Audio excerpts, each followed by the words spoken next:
Tonight's extras and epilogues open the theater. Lights, cameras, action.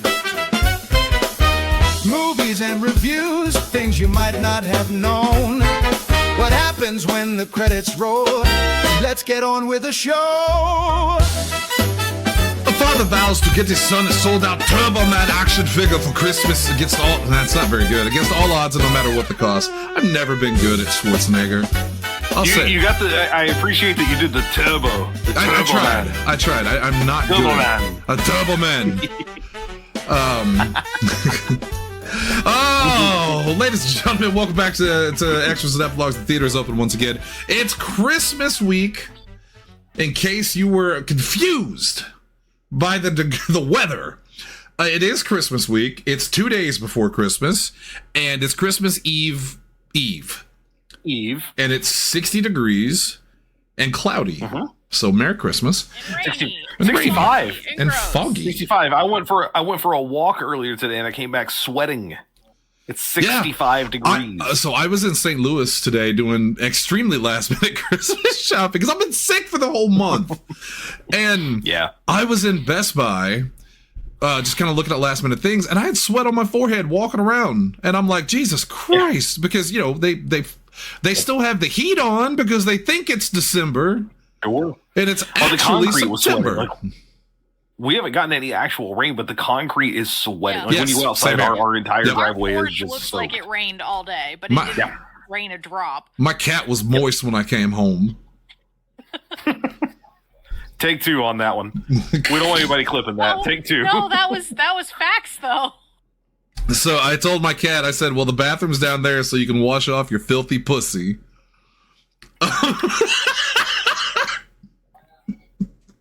Wash your filthy pussies. No. I'm gonna take a screenshot from that video and put it into that fucking Sunny thing so I can send it to you with the I've had enough of this dude. You all look like you have Christmas spirit. Wow, that's slurred for no reason at all. I just got tongue-tied there. My name is Shannon Young. I'm going to be your host. Santa Young, Clausy Young, Shannon's. Clausy. I don't know. This is a Christmas bonus. This is actually the Epilogues. And tonight, it's our next episode in our salute to Arnold Schwarzenegger. You'll be back. Spelled Y-U-L-E. And it's Christmas too. We merged them into one. We made it happen. This was really the inspiration for the whole thing. Yeah, we were like, we could do Jingle All the Way, and then we just made an entire month about it. Yeah. So we are doing Jingle All the Way tonight, and let me introduce the guests for the show. First up is Double H. Put that cookie down now. Zach's so happy. Finally quoted it. It is Lindsay Wolfgong. She's here. I'm not a loser. I'm not a screw up. Was that a quote from the movie, or are you just saying clip that? Please. Yeah. Throw that on the soundboard. Hunter messaged me. I'm not a loser. 3 minutes. 3 minutes we got into the show. We've already got a new clip of Lindsay for the board. 3 minutes in. Now, in case you're unaware, I gotta give you here's some more clips from Lindsay. I actually wasn't thinking of guys all His face was in my head, but not his mouth. And may the odds be ever in your favor. They weren't for me. And of course, while they're figuring it out, you can play me. And I did. I forgot about that one. And I did. Also joining us tonight, the vampire himself.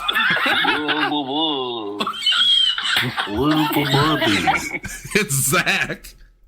Hey, Zach. Little buddy. Hello. And I think Tanner, I don't know. Are you on the show or are you just hanging out?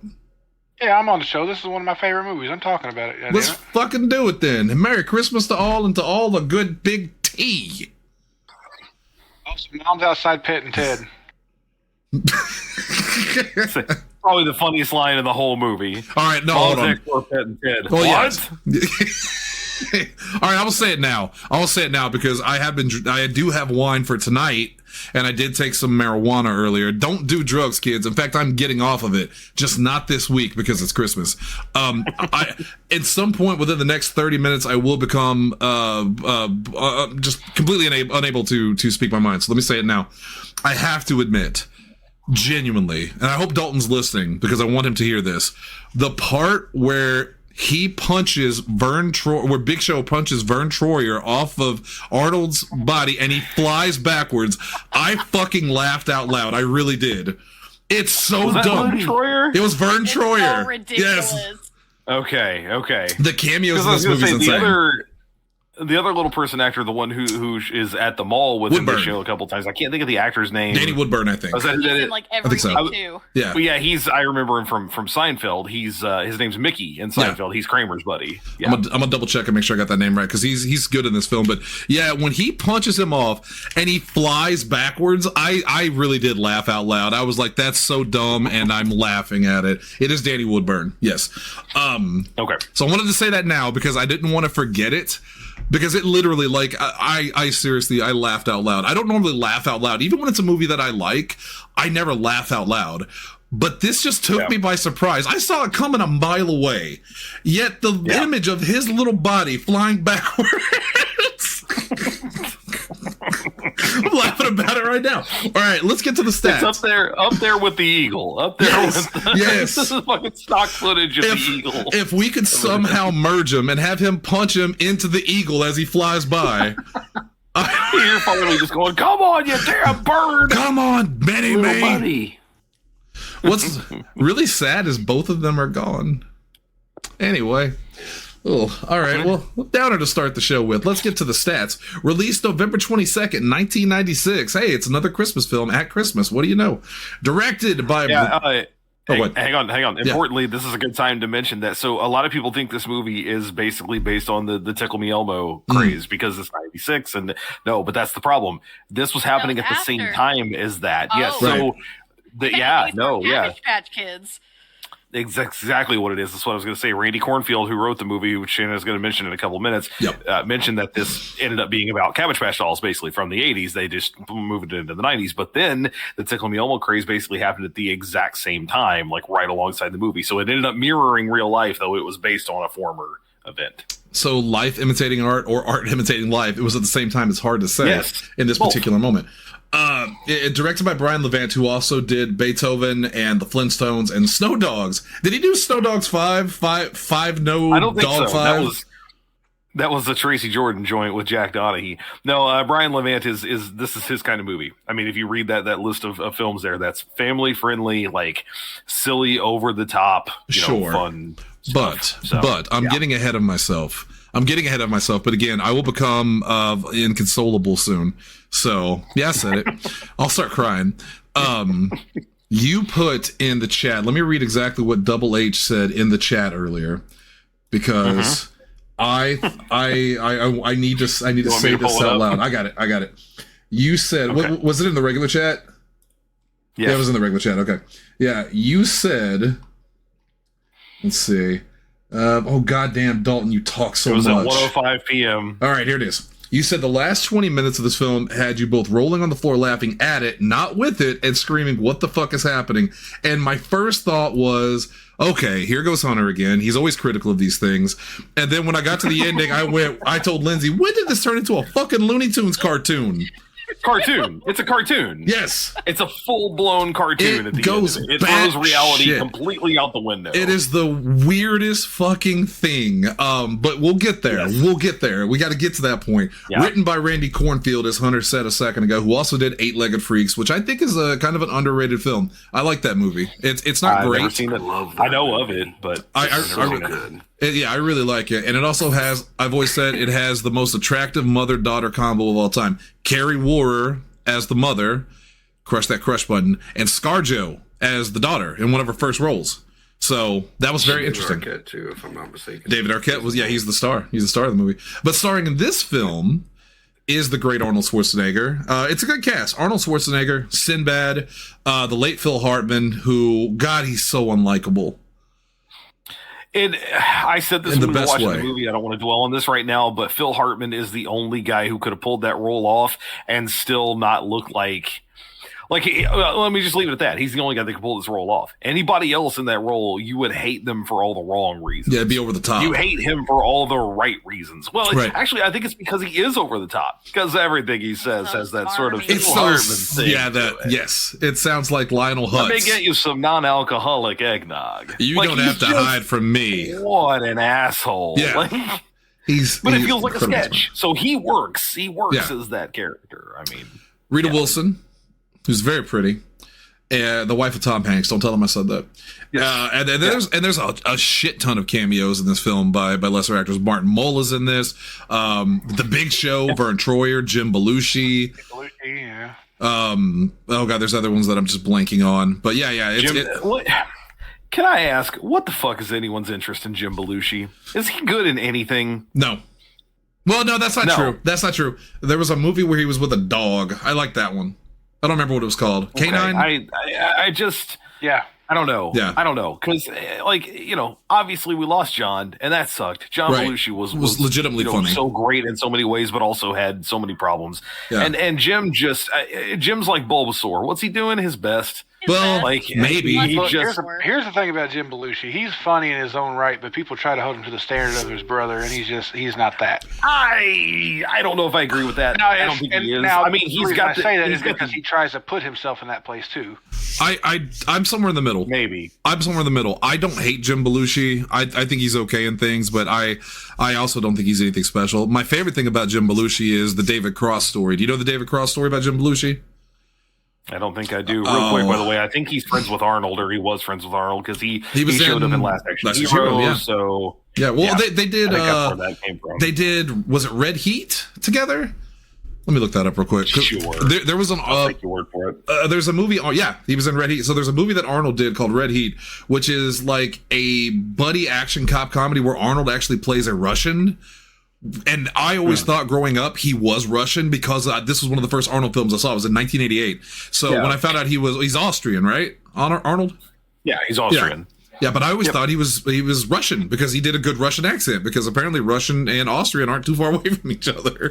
But really quick, to entertain everybody, the Jim Belushi story from David Cross. So I love David Cross, obviously. Mr. Show, Bob and Dave is one of my favorite all-time things. David Cross's first film, and I'm going to look it up real quick because it's important to the story.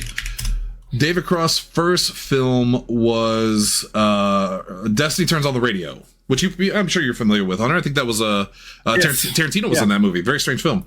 So it was David Cross's first film, and he's on set, and this woman and her kid comes up to him and says, "Oh my God, we're huge fans of Jim Belushi. Can you please, can we get his autograph? Could you introduce us?" And he said he was trying to be. I do know this story. Yeah, he was trying to be the hero, and he was like, I'll go talk to him. I know him. I'm in the movie with him. I'll go get him. So he goes up to Jim Belushi and he says, "Hey," and I'm paraphrasing. "Hey, this woman and her kid really want an autograph. Would you do that?" And Belushi looks at him, just the most annoyed look, and says something to the extent of, "Oh, I thought you were gonna get me like a blowjob from her. I don't care." And he walks off. And David Cross was like, "This was my first interaction with him." And he's like, he's such a fucking asshole. And just looking at Jim Belushi, he looks like a fucking asshole. Every movie he plays, he comes across as an asshole. So anyway, that's my Jim Belushi story. Let's keep going. Runtime of 89 minutes, which is great because I got home late and I'm like, I don't want to postpone this any further than it needs to be. Budget versus box office, $75 million versus $129 million at the box office. Critical rating, Dalton, strap yourself in. Let me take a drink. Okay. Yeah, it's gonna hurt. 20% critical rating on Rotten Tomatoes, which isn't the worst film we've reviewed. What was the worst? Was it Annihilation? Wasn't that 2? 10? Annihilation was pretty far down there. It was like a 2 or 3%, and Strange Wilderness was way far down there. That's what it was. Yeah, they both were very, very low. Strange Wilderness, I think, was 2. That's the one. Yeah. Go back and listen to that episode. Cinema score B+ on an 8F scale, which we've said it before. Hang on. You skipped Metacritic. Oh, my bad. 34 out of 100 on Metacritic, which is generally unfavorable. Oh, you didn't need me to say it. You knew. Cinema score B+ on an 8F scale, which is surprising. This might surprise you a little bit. 2.5 out of 4 stars from Roger Ebert, who said, "I liked a lot of the movie, which is genial and has a lot of energy, but I was sort of depressed by its relentlessly materialistic view of Christmas and by the choice to go with action and mild violence over dialogue and plot."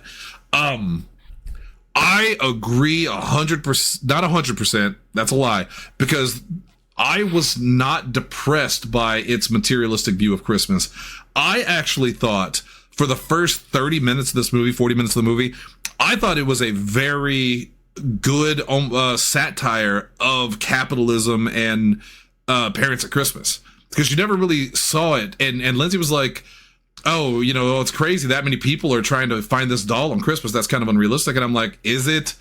Like, look at the way these fucking stores and malls are. People are knocking each over trying to get towels.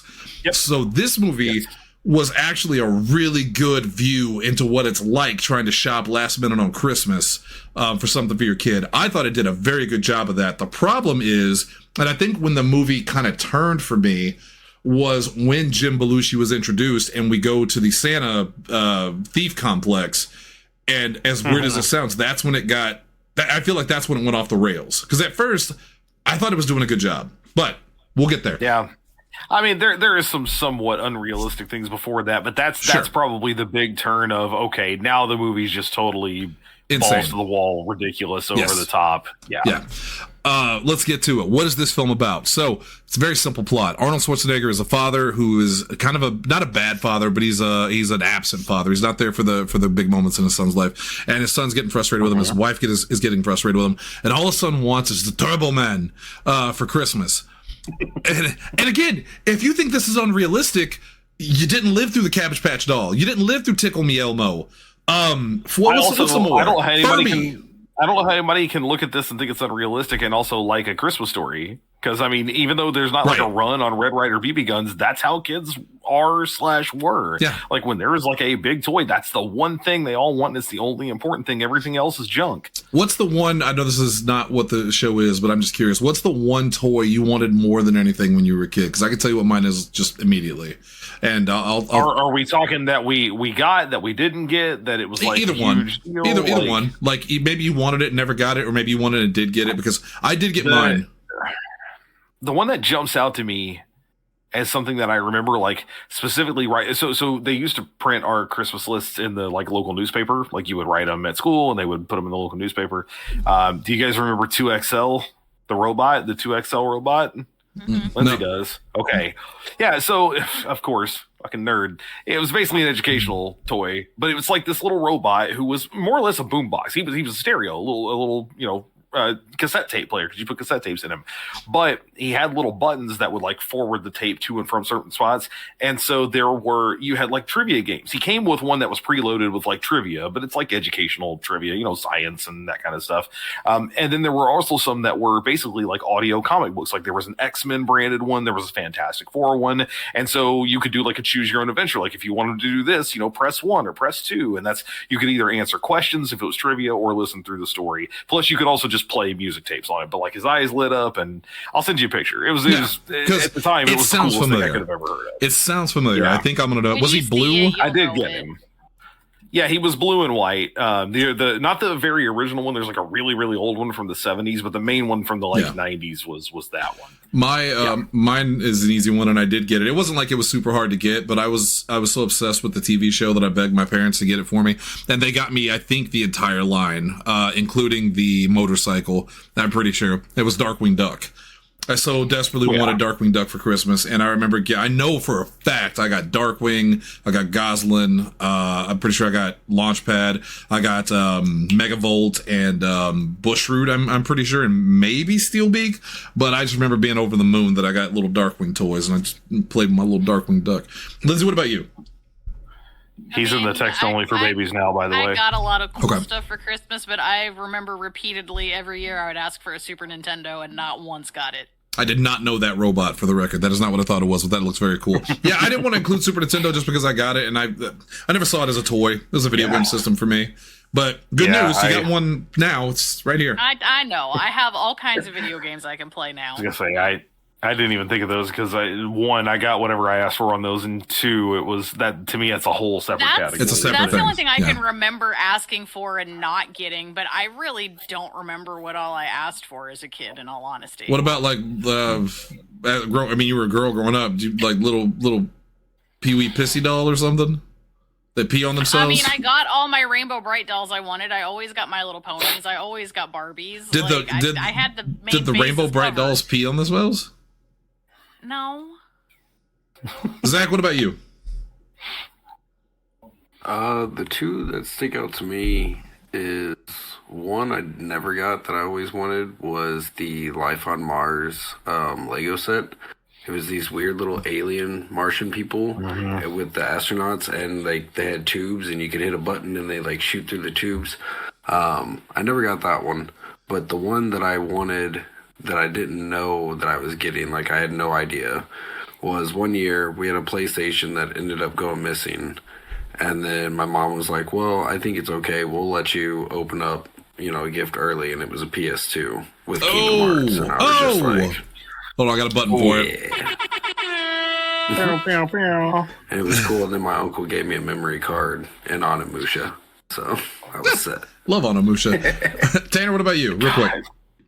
So the one I got that I wanted so bad, I just didn't think I was going to get it because I'm a huge Power Ranger fan. That's no secret here amongst friends. And I always asked for the original Megazord, and every Zord subsequent to that, and I never got it. So it's cool, whatever. Well, then came the Power Rangers movie, and I go to open presents. It's like Christmas Eve. And Mom wanted me to open one present before I went down to church for the Christmas Eve service. And so I come to her bedroom and open the present, and sure enough, it's the Ninja Megazord from the movie. And she's like, your dad tried to open it up and put it together, but he couldn't figure it out. She always tells the story. So she says, right before you went to church, you opened the box up there on my bed, you put it all together, and you went to church. I said, well, that's cool. So you just looked at the box and put the entire thing together without even having to look at the instructions. Okay, we stalled long enough. Oh, yeah. Yeah, sorry. No, I didn't mean to cut you off. What's up? No, that's it. Yeah, that's the one that I always remember the most. I always wanted Power Rangers toys, too. And the year I desperately wanted Power Rangers toys, my mom said I tried, and the only ones I could find, and I remember specifically I got the Green Ranger, the Pink Ranger, and one other Ranger. And they were the ones where you flip their heads. Their heads. Yeah. I have those. I have one. I hated them because I was like, I had a huge crush. So weird. They're so weird. I had a huge crush on Kimberly. And now she's a giant donkey-chested fucking monster woman. And I hated it. Right? Well, I gotta go change the name real quick. Remakes, yeah. Now, on the opposite side, the Ninja Turtles were awesome, where you can flip them inside out to little turtles into the, those were great. It made sense, though. It made sense. They Hunter, had which one are you replacing so the audience knows? Because we had a lot of good ones. That's a good question. I just got here so I could figure out. Let's get rid of Steven Intolerant. Donkey-chested monster woman. Because the head had to flip through flips. there. Yeah, because you had to have space for the head and her breast cavity. Yeah, I hated those. Oh, I hated it. I wasn't really into Power Rangers anyway, but I remember seeing those and being like, I don't want this. I didn't want those. Those were so terrible. All right. Anyway, What's the movie about? I told you. So let's talk about it. Trying to remember where we were. Tanner, you said this is one of your favorite Christmas movies. Zach, did you go into this? You've seen this before, right? Are you also a fan of this movie before you watched it again? Yeah, I've been watching this since I was a kid. I mean, you guys know I had a Turbo Man, like the old one, but I gave him away. So, which was a nice thing that you did. You were basically little Anakin Skywalker, Yeah, except for I didn't go crazy. Well, never mind. He's as bad an actor in this movie as he is in Star Wars. Wait, okay, hold on. First off, I forgot. No, hold on. First off, I forgot to say his name. It was Jake Lloyd. We forgot him in the credits. Second, yes, he is. 100% agreed. But it's not entirely his fault because kid actors are usually terrible. They just are. I'm sorry. If you're a parent of a child actor, everyone wants their kid to be Macaulay Culkin, but more often than not, they turn into Jake Lloyd, and that's fine. From what I understand, and to Jake Lloyd. Apparently had a rough time growing up because of his acting and so no kid should ever have to go through that, by the way. As much as we're talking about he was a terrible actor, if you were in that time period when he was a child, if you were like sending him hate mail, fuck you. That's horrible. Yeah, no, that's ridiculous. Piece of That's totally ridiculous. And I would He's still also not good at what he did. but he doesn't deserve that. He's a fucking kid. He's a man. kid, right? Also in 4 episodes of VR. I'd like to apologize to Jake Lloyd for what I sent him. What's VR? Anonymous. Not VR, ER. Oh, you The are. show we talked about the other day. Yeah, I don't. Jimmy Sweet. I don't.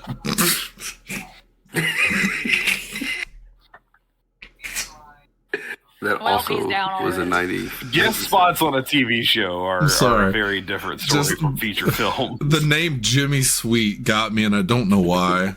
I think the Christmas cookies are taking an effect. Jamie. Jamie. So I said before, I thought this movie did a really good job of kind of portraying the chaoticness and the selfishness and the greed of capitalism in the United States, especially at Christmas time. I've always said that I want Christmas to be what Christmas was like in old movies, like It's a Wonderful Life, Hunter, where everybody sings and there's snow and lights everywhere and minimal minorities. Except that last part. I'm kidding. Obviously, I'm obviously kidding. But count how many minorities there were in It's a Wonderful Life. Not a lot of representation back then. Anyway, No. what I hate about Christmas is the capitalism. What I hate about Christmas is the greed. And like, I get you're trying to do a good thing for your child, but like, even as a child, man, I would rather everyone be happy and warm and loving at Christmas than get like the biggest toy. The moment I learned that Christmas, that what you got for Christmas wasn't everything about Christmas, was when I begged my mom for a PlayStation and she got me a Genesis. And I remember the disappointment I had when I saw the Genesis and having to pretend to be happy because I didn't want to break my mom's heart. And looking back on it, how selfish I feel of like, I love Sega Genesis. And she puts so much thought into it. And that's what matters. That is the fucking spirit of Christmas, which is why I'll say this now. As stupid as the fucking ending is, because it's absolutely bonkers idiotic, when he hands Sinbad the toy to give to his son, I teared up. Because it was just the act of fucking kindness. Which, no, I know. But he's going to jail for 30 years. Hang on. But it's not that. It's not that. Okay. There's still a huge internal logic problem with that thing. And that's part of my problem with this whole movie is there's a lot of internal logic problems. And look, I get it. I'm not a fucking guy, but I'm going to be that guy. That's a great moment. If Jake Lloyd's character, if Jamie understands what this guy wanted in the first place, he doesn't. No, it's just he got a better thing. Nothing leading up to that scenario tells him that this guy wants the toy for any specific reason other than give me that toy. Just give me that toy. It's only after he gives him the Turbo Man that he goes, oh, my son's going to be so happy. And I'm like, but he didn't know that. Well, no. Why did he give you when this? the What was cops the are dragging point? him away, he's yelling, no, my son, I need that. Yeah, what am I going to give my son for Christmas? Yeah. He does do that. To the credit, he does do that at least. No. I That's don't a even small begin thing. to believe that that's the reason. That guy tried to murder that child. Yes. Well, hold on. Let's save that for the ending. Tried to fucking kill him. We need to save that for the ending because that is, to me, that is the part that is like, there's a difference between Looney Tunes style slapstick and full on, what the fuck are we doing at this point in the movie? Because I'll just say it now. I was going to save it for my review, but I'll say it now. This may be the hardest movie I've ever had to review because I had so many ups and downs on things that I thought were good and things that I thought this is a completely different movie. The beginning of the film and the ending of the film, it's like, I'm surprised there's one writer. It's like they handed it off to someone's kid and said, what's a good ending for this? Well, what if Turbo Man's suit is real? Even the beginning of the movie is kind of ridiculous. Why is he an absentee father? You mentioned this earlier, and I wasn't going to stop then, but I'm going to stop now. Why is he an absentee father? Because he's overworking. Do you remember what he does? He's on the phone. He sells fucking mattresses. It's a mattress company. Hey, Zach used to sell furniture. Tell him, Zach, you missed on a lot of Christmases with your kid because of it.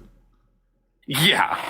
I'm lying. Yeah. I'm lying. I mean, there were nights It's that ridiculous. I didn't leave until 12. Well, it's because the plot needed him to be that way, but the question it begs, if you're writing the film and you need your character, that's what I was going to say. If you need your character to be gone, why doesn't he have a job that is way more demanding? Hey, why is there a Christmas party going on and his wife's not there with him? Why do you just not go there and instead go to the karate thing? What are we doing? Well, she's his number one customer. I mean, again, it felt like every time there was like, we have a joke in mind, now write a story around the joke, and we don't care what the story does. The story is the delivery system for the joke, and that's where you're doing it wrong. Wait, hold on. This is a comedy? Comedy. It's not the comedy. I just found this out. Because other than the part where he punches Vern Troyer, I don't think I laughed otherwise. Now, that's not to say I wasn't entertained, but like, I don't think the jokes in this film are particularly great. The best part of this movie to me was Arnold Schwarzenegger. And it's not because he was particularly great in it. It's just, it's always so interesting to see Arnold portray someone other than the badass, killer. Because that was his role for 15 years in Terminator and Commando and Red Heat and shit like that. So we saw it with Last Action Hero, but at least in Last Action Hero, he was still portraying a badass. This movie, he's not. Yes. He's just, you're supposed to believe he's just a father. Right. Just a very buff father. So it's always interesting. Who no one recognizes by his voice. Oh my God. No. Shape We'll get to that. Please save the ending for later. Let's talk about the rest of the movie. Zach, I'm going to throw it to you. Then I'm going to throw it to Tanner. Get away from me. I got to snatch it from Hunter real quick. Okay. All right, we got it. I can't not talk about it really quick. Just really quick, and then we'll go back to Zach. As happy as I was for Sinbad in the film at the end, when he got his turbo man, he's going to give it to his kid. Now, the sad part is he had to explain to his kid why he's going to jail for 30 years for a bomb threat with the police and then trying to murder a child. I'm sorry. Not just a bomb threat. Despite the fact that it wasn't his name on it, he blew someone up with a bomb Looney Tunes style. Yeah. And then he almost murdered a child. Numerous times he threatened other people, destruction of property. Oh my God. Yeah. And he's black. So the kid will be able to cuddle that Turbo Man doll in bed for the next, 18 to life. Do you think there's any part of this story, if it were based more in reality, which is saying a lot based on the ending, but a bunch of white cops dragging a criminal black guy around with the hottest toy, and they're not going to snatch that fucker and give it to their kid? Yeah. Sinbad's kid didn't get that toy, and he grew up to be Michael B. Jordan in Black Panther. All right, Zach, take it away. We know where he came from. Oh, that's true. Yeah, sorry. Yeah, I got that. All right, Zach. Help us out here. Save this. Tell us why you love the movie. Because, again, I know I'm talking a lot of shit about it, but I think you will be surprised by my review. You will not be surprised by Hunter's. Go ahead. I mean, I think it's a fun Christmas movie. But when you guys were talking about the beginning and the ending, they're literally the same thing. It's just a different setting. It's the exact same episode of Turbo Man that we watch at the beginning of the movie. That's true. In the movie. It's so weird. But I realized that today. I didn't realize it before. I kind of picked up on it. But no, I enjoy this movie because as a kid, I loved watching anything with Arnold in it. Yeah. So then, watching this was a Christmas movie. So this was one of the ones that my mom, during Christmas time, we pull out the VHS and we put it in, we watch it. It is a little ridiculous now that I watch it as I got older. But I still think it's a fun Christmas movie, and I'm glad I'm not the parent that waits until Christmas Eve. And the fun little facts about it is really fun, like that they shot it all in the Mall of America. You're right, Lindsay. And they released it. And they released it at the Mall of America's movie theater too. And apparently, the Mall of America was where this kind of stuff was really happening. So that's kind of neat. Yeah, it was an interesting teleportation to a different time period, that is for sure, because as we know now, malls are basically dead. They're just Even they're the Mall of America. yeah, they're not what they used to The be. roller coaster and the Lego store is what made me think that it was the Mall of America. So.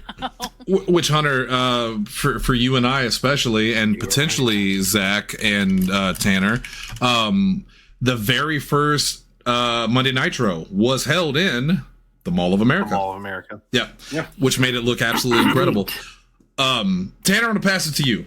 Give me your, and don't review the film, but like give me some of your history with this movie and your thoughts on it. I watched it when it first came out. I didn't go to theaters to watch it or anything, but it was very much in that time period where I knew my mom was going Black Friday shopping, and Tickle Me Elmo was happening at the same time. So this was my peek into what was going on while Mom was going shopping with my aunts. I was like, oh, they've lost their minds. It is no secret that I'm not a huge action movie fan. We've talked about that plenty of times on this show. I don't dislike Arnold, but I have a hard time picking out movies of his that I really enjoy. That's because, again, I'm not an action movie fan. That said, this is definitely one of his top films for me, along with The Kindergarten Cop. Now I remember. This is the dude that thought Predator was boring. I'm sick of this dude. I didn't know you didn't like Arnold in general. That's not that I don't like Arnold. It's just You're not an action guy. I don't like most. I'm not an action guy. I don't like most of his movies. Right. Like his movies, it's kind of steer away from the action, and like maybe like a lot of his comedy. I enjoy his comedy. He's a great comedian. Again, go back to Last Action Hero. He's funny. He's very funny. He's in New York. He's very extremely charming. I showed Lindsay because I've been watching a lot of Steven Seagal clips, making fun of him, obviously. Oh, why? Making fun of him. Yeah. There's a channel I watch. I think it's called like Sensei Seagal, where he just fucking shits on him constantly, and it's hilarious. But it was the Bob Odenkirk story where he was talking about. No, it was Dana Carvey. I'm sorry, it was Dana Carvey. He was on Stern, and he told the story about how Seagal didn't want to do the Hans and Franz skit when he hosted SNL because he didn't want to get beat up by these two guys. And his quote to Dana Carvey when he asked him was, "I wish Arnold was here so I could kick his fucking ass." And Dana Carvey said he ran into Arnold a couple months later at a restaurant, and he told him, "Hey, we had Seagal on the show, and he said he was going to kick your fucking ass." And he said Arnold had about an 8-inch cigar, and he leans back in his chair, and he just goes, "Is that the fact?" And I started fucking cracking up. He's very funny. He's very charming. I love his comedy movies. I think Kindergarten Cop is. I'd like to review that for the show sometime because I haven't watched that movie in years, but I remember loving it. I love that movie. It's on the channel. Before I go to Lindsay, because this is the first time she's seen it, like Hunter, I do want to break some bad news on the show really quick and buckle in, Hunter, because we've watched this film, that makes Jingle All the Way 2 with Larry the Cable Guy eligible for sequel September. Son of a bitch, this is a trap. Oh no! Right, but we won't. We won't do that. We will not allow the audience to vote for that one. I mean, no. I mean, unless we need some more bad movies. You made me watch Blair Witch 2. I think that should be on the list. I think it would be funny. No, Blair Witch 2 had some merit to it. This does not. Larry the Cable Guy is the scum of the earth, and I'm good. Thanks. Holy shit! Jingle All the Way 2 has a 31% on Rotten Tomatoes, and Jingle All the Way 1 only has a 20%. Are you fucking kidding me? What? No. Remember. Hang on. Remember, percentages are based on how many people reviewed it. And 3 people have seen that movie, and I'm pretty sure 2 of them were Larry's family. Right. Yeah, his cousin and his girlfriend, they're the same person. All right, Lindsay. The first time you've ever... I hate Larry the Cable Guy. I can't stand him. Yeah, same. The only funny thing Larry the Cable Guy ever did was when Squidbillies made fun of him. With the guy was like, do it. That's funny. Anyway, Lindsay, first time you've ever seen the movie, what did you think? Without giving your review. Yes, this was the first time I ever watched it. Now, I remember seeing the trailers for it when it was actually coming out the first time. Like, I remember all the commercials and that type of stuff. I vaguely remember seeing some of the toys out in stores.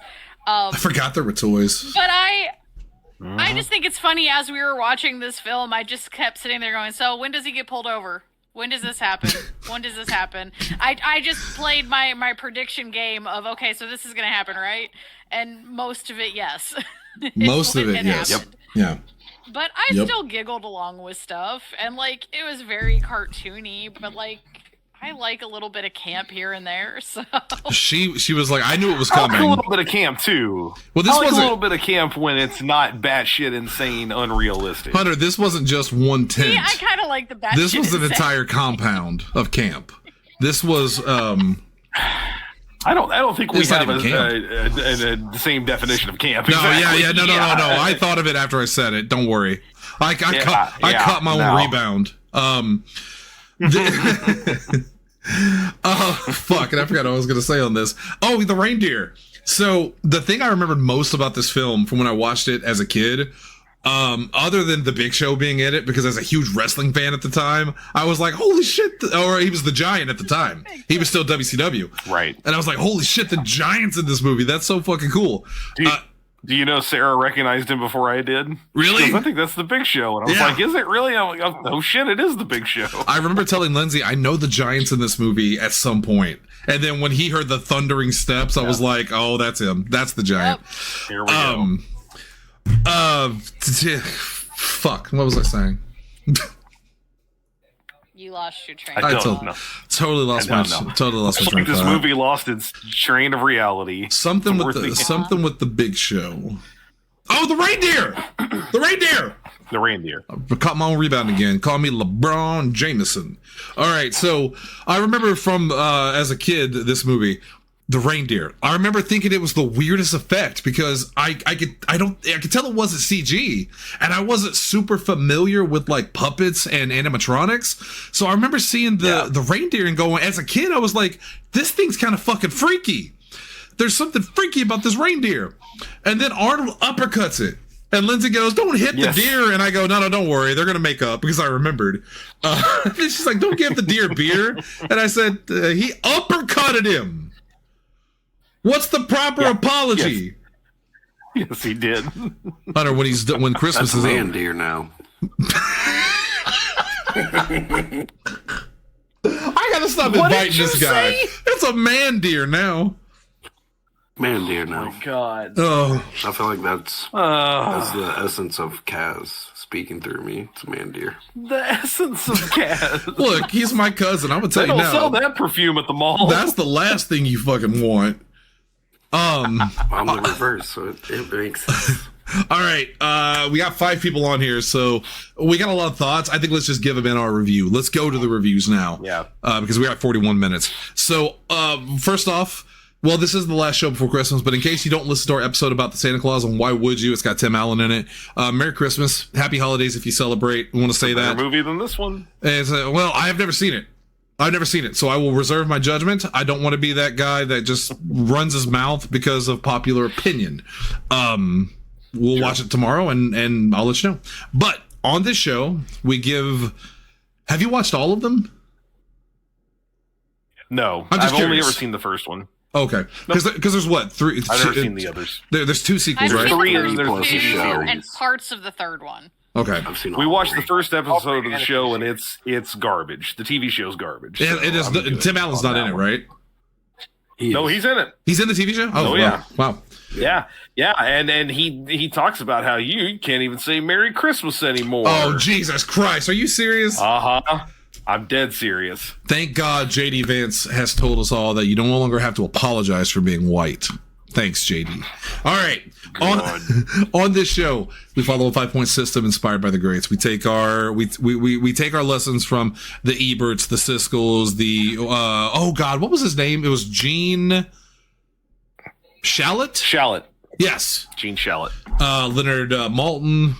Lot of great reviewers there at the Rex Reed.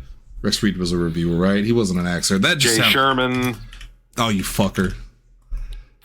You fucker. It stinks. It's not your turn yet. I get to go before you this week. Oh, yeah, I have to go last. Oh, I get to go last. You get to go last. Yes. No, I tip my hat to you. I know we like to have fun here. We like to have fun.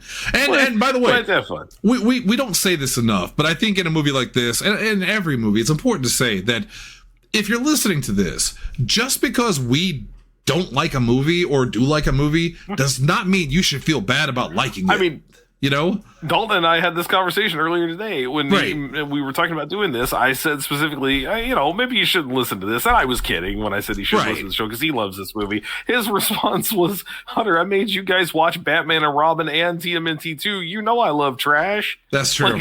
That's true. I also like that he's like, it can't be as bad as Shannon in Breakfast Club. I wanted to mention earlier because I didn't think about it. He said specifically when he first saw this movie, he was 4 years old, and because he wanted a Turbo Man for Christmas, he was convinced that his mom was in the mall scene of the movie because he would see her like there buying him a Turbo Man. He was 4, man. He thought that's how movies worked. Like it was just an insight to people's lives. I said what kids were like back then, and I stand by it. I didn't say it on the air, nor would I. Okay. 2 thumbs up means you love it. 1 up, you like it. 1 up, 1 down, you're indifferent, neutral, you can explain it, and that's important for me later. 1 down, you don't like it, and 2 down, you absolutely hate it. It's important we also say this: very few films have made it to the double down list. Genuinely, because Hunter and I disagree all the time. A lot of people go, "Oh, Shannon and Hunter, they're peas of a pod." Not always. We have disagreed on a lot of films. But if both of us say that a movie is double down, and especially if we have a guest that comes on and agrees, you can take that shit to the bank. That movie is terrible. It should be avoided by everybody. Mortal Kombat Annihilation, Dog Soldiers, Mad God. What did we do for Space Jam 2? I know I gave it 2 down. It was double down. It was our Fuck main you, double down. LeBron Even Jameson. Zach gave it a double down. Yeah. It What's his fault? We watched one of it. our main double downs for a long time. Correct. Yes. The last To double be down. fair, I had to watch that movie with you guys. It was your fault. You brought it up. You suffered the same. No. In honor of, I said, just like you just did with Jingle All the Way 2, I said, you can watch that now. in honor of Jake Lloyd being in this film, let me quote Anakin Skywalker real quick. In that, when I looked at Zach and I told Hunter, his fate will be ours. If we're watching that shit, he is. He goes down with us. Let's start with Zach. Zach, give me your thoughts and your review of this film. No. Full out Turbo Man. No. So I'm going to give it 1 turbo up.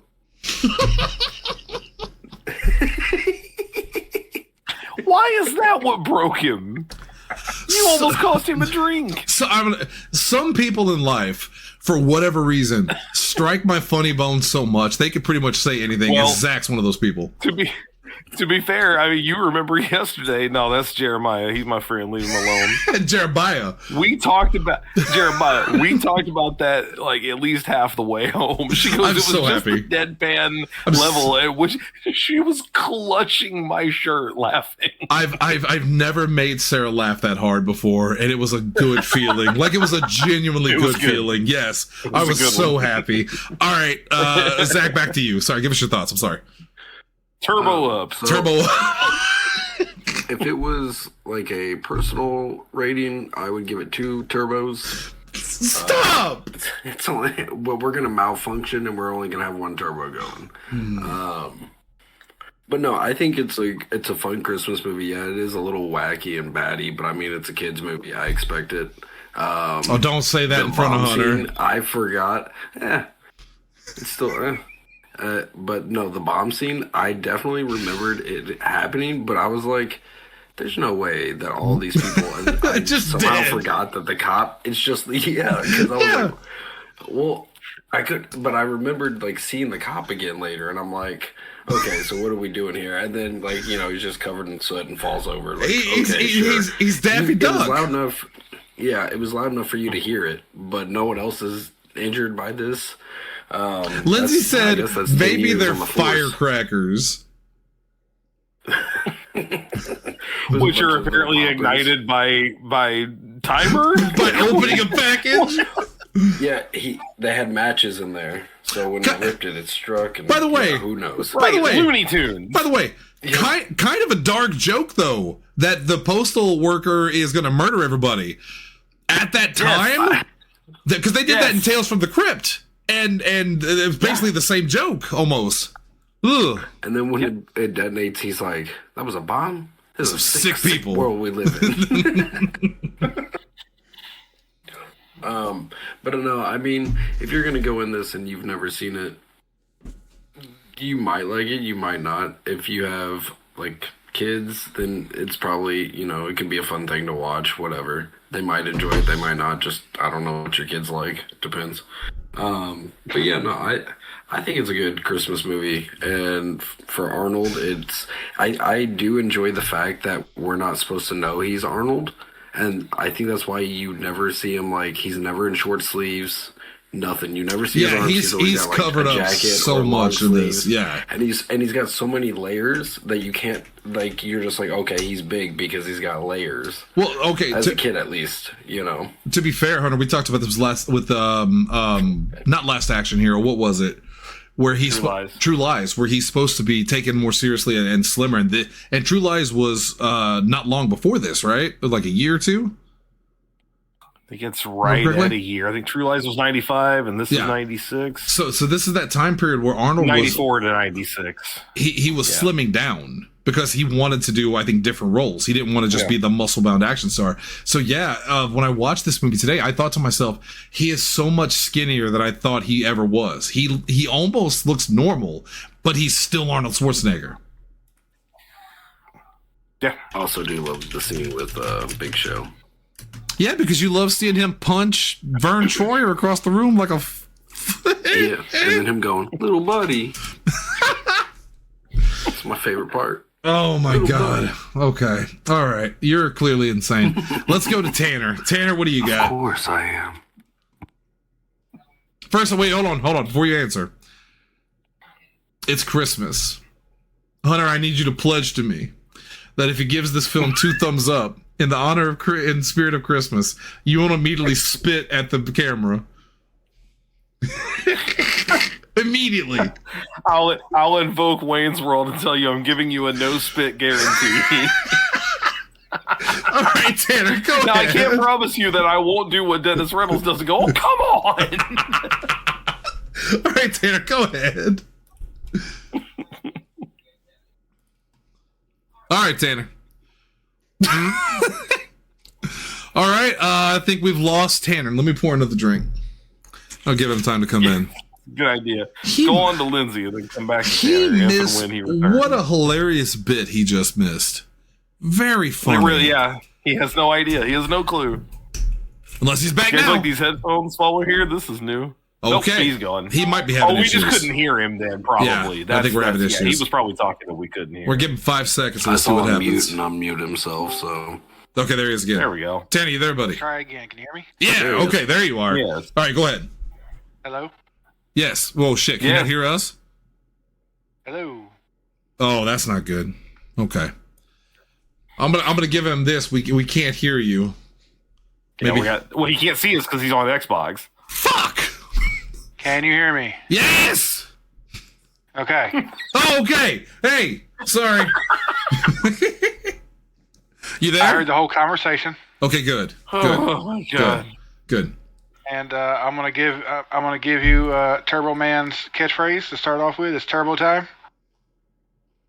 Okay. Turbo Time. But damn it, I don't have it on here anymore. I had to make room so I could have things like. Yeah. I actually wasn't thinking the guy's Face all was there. in my head, but not his mouth. I'm giving it 1 thumb up. Don't you blame me for this. I'm a little surprised.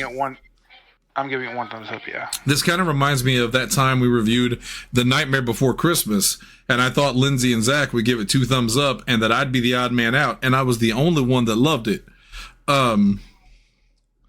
Weird times in Ridgemont High. Okay. Why not 2? Tell us why. Yeah, why not 2? I'm curious. It's a movie I could sit down with my kid and watch it. Me and her sat here and watched it today, and we were chuckling at it quite a bit.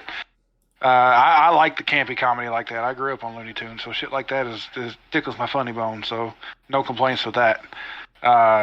It's not a movie I can go back and watch any time of the year, but Christmas I have no problem throwing it on.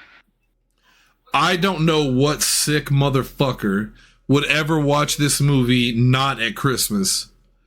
What kind of monster psychopath? You know one person in June goes, you know what I'd like to watch? Jingle All the Way.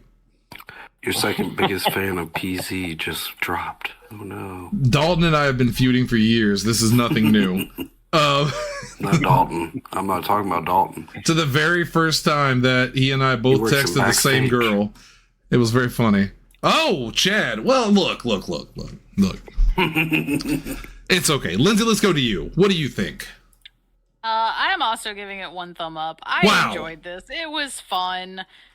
Is it ridiculous and silly and there's plot holes here and there and everywhere? Yes. But I enjoyed myself while watching it. And like you, at the end of it, it like actually had like a heartwarming moment of the whole like father-son bonding and I'm going to give to others and whatnot. Yeah, no, you're gonna laugh at me. Go ahead. No. It's just when you said at the end of the heartfelt moment, I channeled Hunter, and I could just hear him do Dennis and go, well, it didn't. Because he's right. He explained it earlier. Anyway, go ahead. It's fine. The mentality doesn't necessarily have to be there. If it makes you feel something, you don't always have to think about it, especially in this type of movie. That's a good point. That's just 2025 politics. Right, isn't it? yeah. That's just life. Don't break her. Don't She's think going to about cook it. my Just go dinner. with your Our life feelings. is full of fiction right now, so... She has to cook my dinner. Stop making her laugh. Oh. All right, keep going. I'm good. That's all I got. Oh, shit. Okay. Sing a song. Shut up. I'm keeping it short and sweet, okay? Grab his shoes. Man, Beat his testicles. that's something else we didn't talk about. I'll talk about it in my review, and you guys feel free to jump in anytime. Sinbad in this movie, there were parts, because I think everybody in this movie, whether you like this movie or not, I think you would agree that everybody in this movie did fine, except for Jake Lloyd, obviously, because he's a child. But Sinbad, I don't know how I feel about him in this film, because there were some parts, first off, I never found him funny, and I start to wonder if I ever found Sinbad funny, but I always liked him. Okay. And I still we can like fight. him. No, I'm saying I still like him. Like, again, I don't always laugh out loud at films. Very few films have ever made me laugh out loud. Blazing Saddles is one of them. That's why I said it's my favorite comedy of all time, because I laughed my ass off through the entire film. And I still do to this day. Tanner, please hit me with where the white women at real quick. Look what I got here. Hey, boys. But Sinbad in this movie, I don't know, man. I thought he was kind of a weak link, because he was so over the top and Sinbad like. The character is a weak link. The character's Is weak he link. the Like, I don't- gangster? Yeah, they set it up like it's going to be a buddy comedy, but he's not nearly in it enough. No, and the stuff he does get, because this was in 1996, Rodney King, that's racist, stuff like that. Like, they're throwing these things in that to this day, if someone watched this now, they would hear the Rodney King reference and go, what? They don't know Rodney King. You know, that we grew up with that shit. That is a timely reference. But there were other parts where I thought he was really good. The diner scene where he's talking about how his father disappointed him, that's a good fucking speech. He did really good at that. And that might be my problem with this movie as a whole, is for everything that I went, man, I genuinely like this. There was something else that I went, that's stupid. I'll say this now. I was entertained through almost the entire film. There may have been a part or two where I was like, ugh. But I never got bored and stopped caring, even if the reason I was watching was for the wrong reasons. And I think Hunter is going to kind of tack onto that, so I don't want to say too much about it per se. I thought the core story was fine. The story of a father trying to find a toy for his kid on Christmas Eve because he's so absent-minded and so absentee that he didn't get it. That's fucking timely. That happened to me. That probably has happened to every single person listening to this show. Parents get wrapped up in their own worlds, and they forget how important these things are to children. And they will, you know, a good parent will do everything they can to try to make their child happy.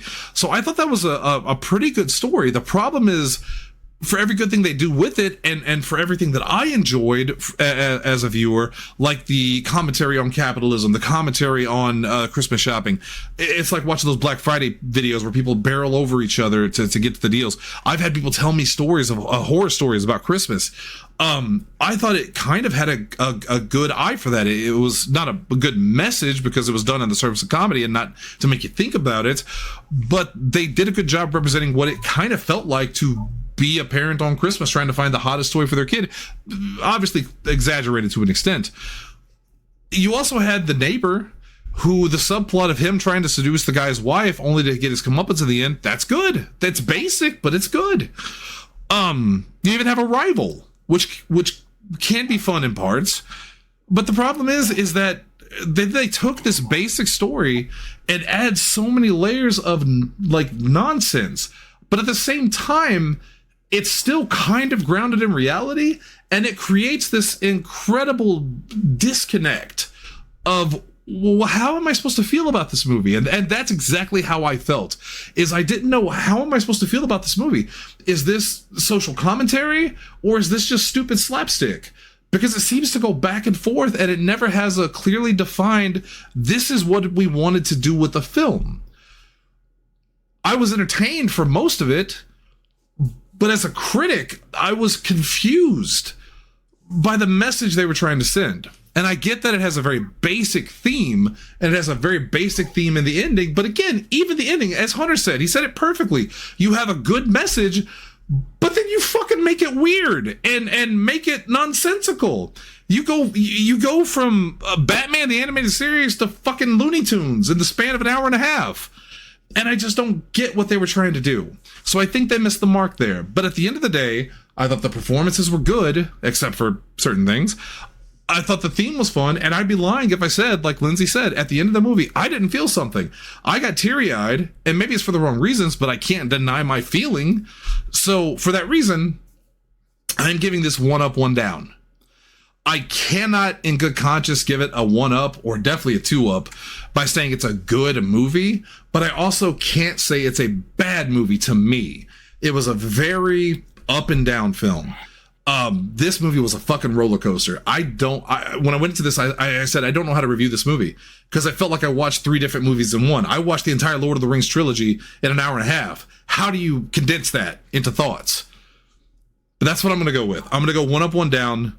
And Dalton, that's your fucking Christmas gift, because Hunter he's about to be your pappy, and he's about to teach you something.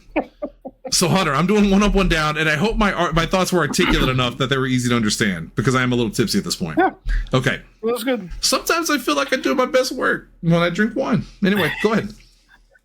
I'm gonna start my review by answering part of your review. I don't know if I'm necessarily answering a question, but I'm gonna address part of it. Okay. You don't know how you're supposed to feel about part of this because the main character in this movie is Howard, is Arnold Schwarzenegger. Right. And the movie never gives you a good reason to really care about this guy other than he's Arnold Schwarzenegger. So to a lot of my problems with the inconsistencies of the characters and the plot, or not necessarily always inconsistencies, but problems, Arnold Schwarzenegger's character is a static character. There's a literary concept of the difference between dynamic and static characters. Dynamic characters change and grow over the course of a story. Not always grow, but change. They become different people, not necessarily better, or could be worse. Transformative. But they do something. Ebenezer Scrooge is the prototype of a dynamic character. He's a completely different person by the end of the story than he was at the beginning. Deadpool is a great static character. He never changes. He never grows. He's always the same character at the end as he was at the beginning. Right. Howard is a static character because this movie is supposed to be about, the theming is supposed to be about consumerism is not that big a deal. The things we go through for all this stuff are not that big a deal. But the character who learns that lesson is the little kid. Jamie learns the lesson of, I don't really need this thing. Howard doesn't. And Howard doesn't earn anything that he gets. When he finally gets the toy, he didn't earn that. He stumbled ass backwards into it. Right. So he didn't get anything by becoming better, by doing better as a person. He didn't learn anything. He just got lucky. And then he got lucky again that his kid learned the lesson, not him. From the beginning, Howard is set up as this, he's a conflicted character because he's not, he wants to do right by his son. He has that conversation with his wife about, I built him a clubhouse. Do you remember how happy he was and all these things? And he apologizes to his kid. It doesn't seem like Howard has to do any of the stuff that he's doing that's keeping him away from his family. Again, this motherfucker sells mattresses. Let's not act like you're running a global business here. Not to mention, they show him working during the Christmas party. If that work needed to be done, it shouldn't have been him doing it. It should have been someone else. It should have been him saying, hey, I can't be the only person working here, or hey, I'm not going to do your work for you. That makes no sense. So I'm supposed to feel for this guy that he can't spend time with his family. But again, nothing's pulling him away from it but himself.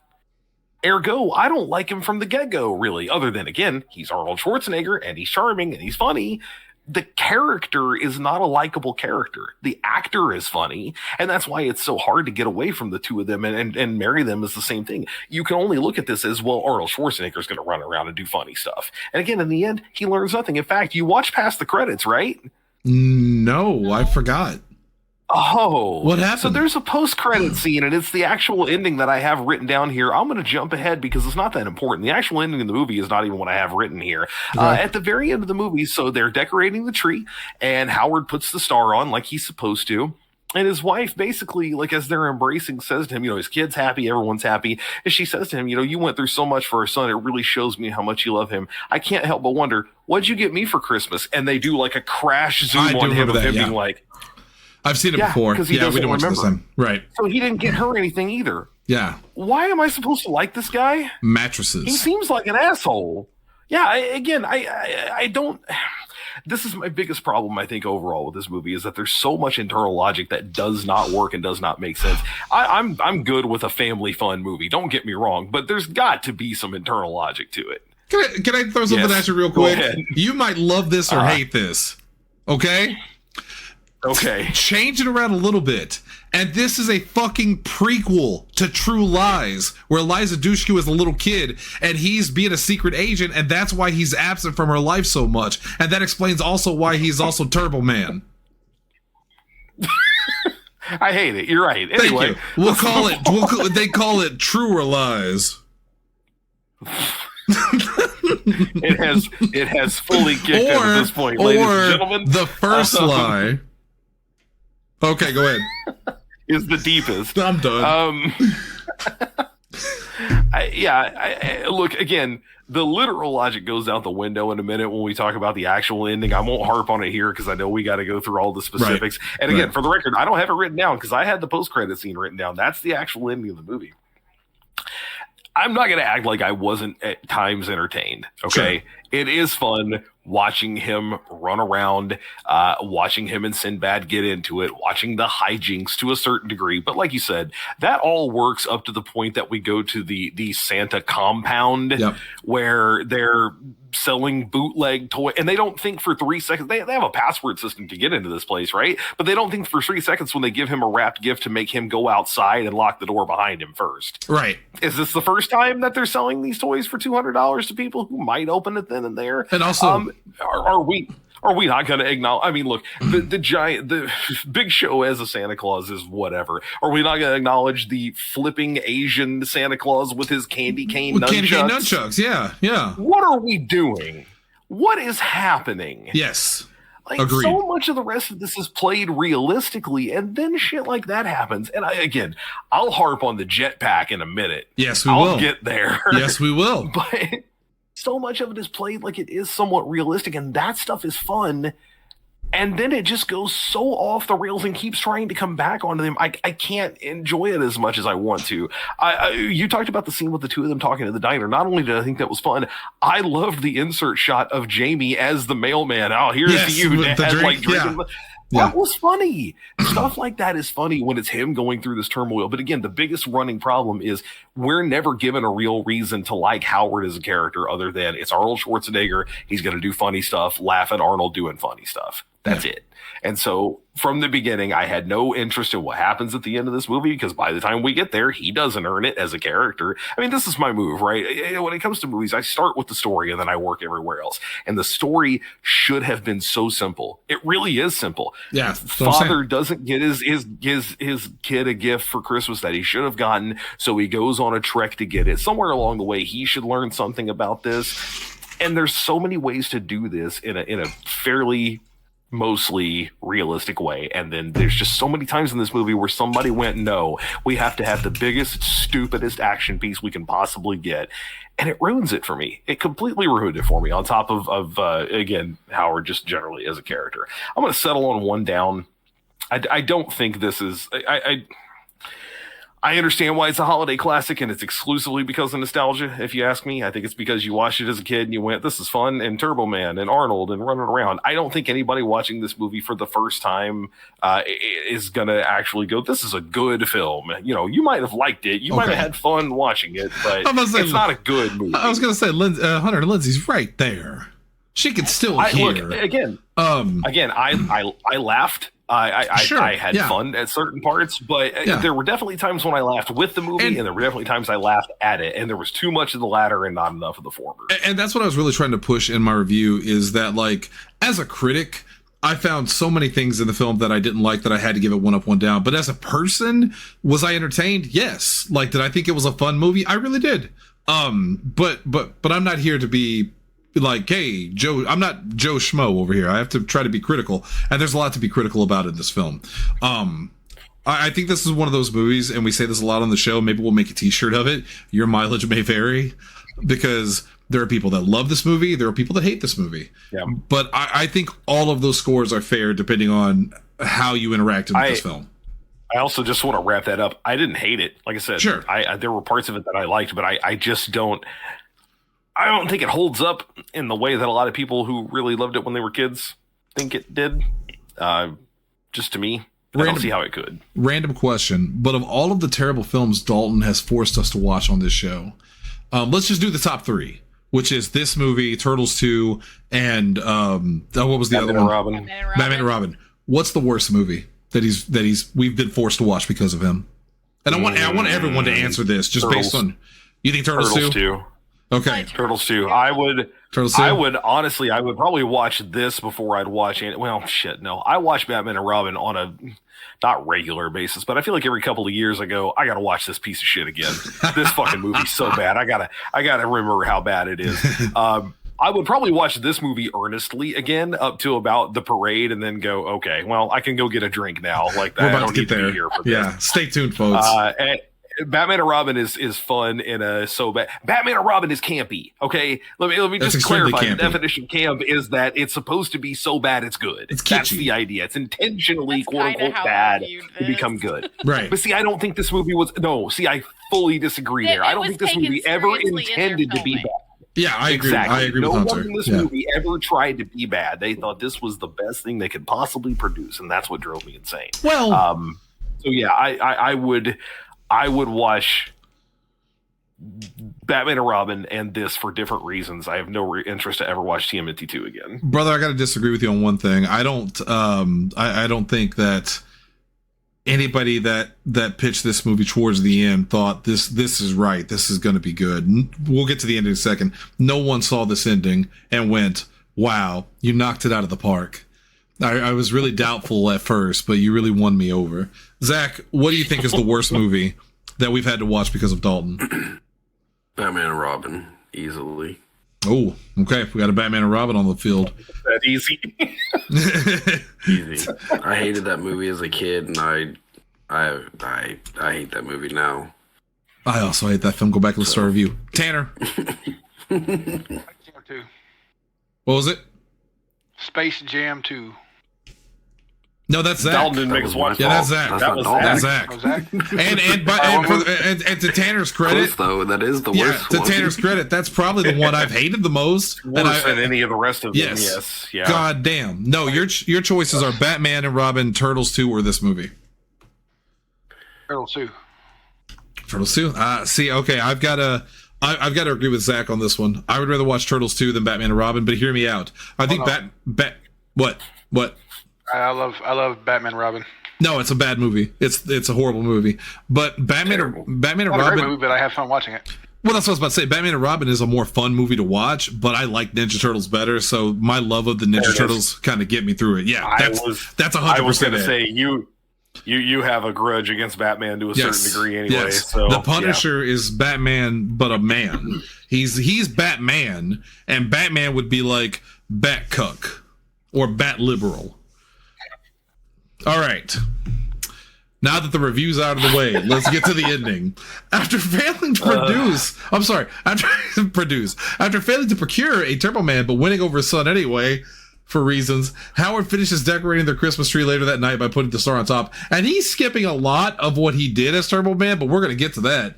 Yeah, that's what I'm saying. Yeah. Hang on. I'm going to go pull the other part of this that you need to see, because I didn't realize that people had skipped the post credits, because that's the real ending. Yeah, to the movie. forgot. I completely forgot. I didn't know it was there. I'll just make it up if you want. I know it by heart. Hang on, I got you here. I'm just going to go here. So, okay. I'll start with I got two paragraphs here. After dropping off Jamie and Johnny, Ted attempts to seduce Liz, but she rejects him. Meanwhile, remembering his promise to Jamie to go to the parade, Howard decides to attend as well, but runs into Officer Hummel again. The resulting chase leads to Howard hiding inside a storage room where he's mistaken for the actor portraying Turbo Man.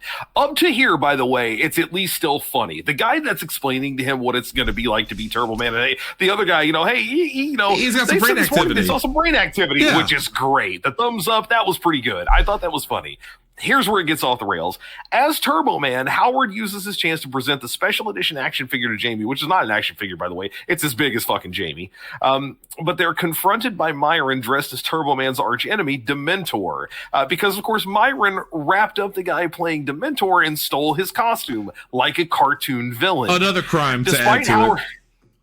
Right. Despite Howard's pleas for Myron to stop, another chase ensues, during which Myron grabs it away from Jamie. By the way, this whole time, Jamie gets out of the car, and I was like, what's he got a fucking backpack for? And I specifically was like, that backpack's going to come into play. There's no reason for that kid to have a backpack in a parade. Why does he have it? And sure enough, what do? They put the toy in the backpack, and I went, yep, somebody somewhere went, we don't know how this kid's going to carry this. We'll give him an empty backpack for no reason. Anyway, escorted by the police while Howard rescues Jamie. Howard reveals himself to his family and apologizes for his shortcomings. Officer Hummel returns the toy to Jamie, who decides to give the toy to Myron for his son, and the entire parade then praises Howard as Jamie admits his performance as Turbo Man was the best present that he could get. And then it goes into I'll take it Christmas from there. And what you get for me. And then we talked about that earlier. He has the empty backpack for all the candy they throw at the parade. Okay, why does no other kid have a backpack? Bull fucking shit. They're not smart enough. No, they're all white. Bullshit. I also don't see every kid at that parade, so. Bro, okay. You two are actively trying to antagonize me at this point. Yes. There was literally no fucking reason for anyone to have a backpack there. No. Brother, I used to drive in parades. Are you fucking kidding me? They're not college students. Seen anyone with a backpack at a parade. Okay, Christmas. Never. Christmas. Okay. Christmas. Never. Don't make me tap the reindeer again. I literally said to Lindsay before we came on the air, I said, okay, now I got to go antagonize Hunter. And she said, I'll help you. And I said, I don't need any help antagonizing Hunter. I've been antagonizing him for years at this point. So I knew there was going to be, because I felt like, okay, someone's going to antagonize somebody. And all I know is that I'm going to stay out of it because I went one up, one down. Legally, I'm cleansed of all sins. He's Switzerland. The backpack is the least of my problems with this whole sequence. Yes, but it is very much there so they can put that thing in there. It's a plot device. It's a, what is it, a MacGuffin? Is that what it's called? A MacGuffin. Yeah, it's a MacGuffin. And again, there's nothing wrong with that. Movies need MacGuffins. So it's not like we're saying, hey, that backpack is the worst thing about this movie, because hear me out. In the end, Arnold Schwarzenegger... I agree with Hunter. Look, don't get me wrong. Do I think it's entertaining to see Schwarzenegger stumble into being Turbo Man? Yeah, that's classic fucking trope. Sure. That happens in everything. It was fine. Right. My problem with it was when Sinbad knocked a man out, tied him up, and pretended to be him, but also that the costumes had actual fucking powers. I kept going... Yeah. Why does his suit actually have a fucking jetpack? And I can't. We don't have jetpacks that work like that now. No, this isn't the Rocketeer. 30 plus years ago. This isn't the Exactly. Rocketeer. So like, no. But if it was just that, I could almost forgive it. But then, and I don't care if you love this movie or not, the logic aside, the image of Arnold and the terrible CG flying around in the sky. Like it was so nauseating. No. And then him falling to earth and all that, it was just so bad. And I remember thinking to myself, this is, and again, I cannot stress, I enjoyed this movie. I would recommend it. I gave it 1 up, 1 down, but I think you should watch it. It's fun.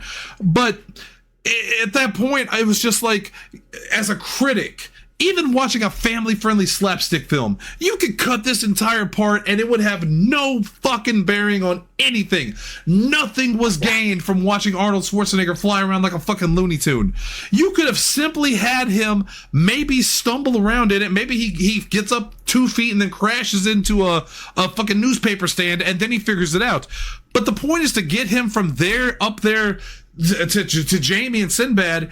They're trying to recreate the shot from the cartoon or from the show in the beginning, which I mean, Zach pointed out earlier. Yeah, he's right. That's what they were trying to do, but why? But it's so looks bad. ridiculous. And it's at this point. It's not reality. Right, and it's at this point the movie goes from, okay, this is getting weird, to full-on fucking strange comedy cartoon. Because Arnold is flying around, he runs up against the side of the wall, and then just keeps kind of going against it over and over again. All the suits have powers, everybody's actually fighting each other, everyone knows how to do everything, and it's like, this is what I was talking about at the beginning, when Hunter said he was laughing at the movie, and so what the fuck is going on? I agree, 100%. This is one of those times, usually Hunter and I disagree to an extent, and I'll go, oh, it's not that bad. No, it's that bad. It's so fucking insane. But at the same time, I didn't think, I didn't hate it insane. I was super fucking entertained. But as a movie, I was like, what the fuck are we doing? Like, were you having a good time when Arnold Schwarzenegger stood 5 feet away from his family and no one could recognize him? Yes, only because I hate myself.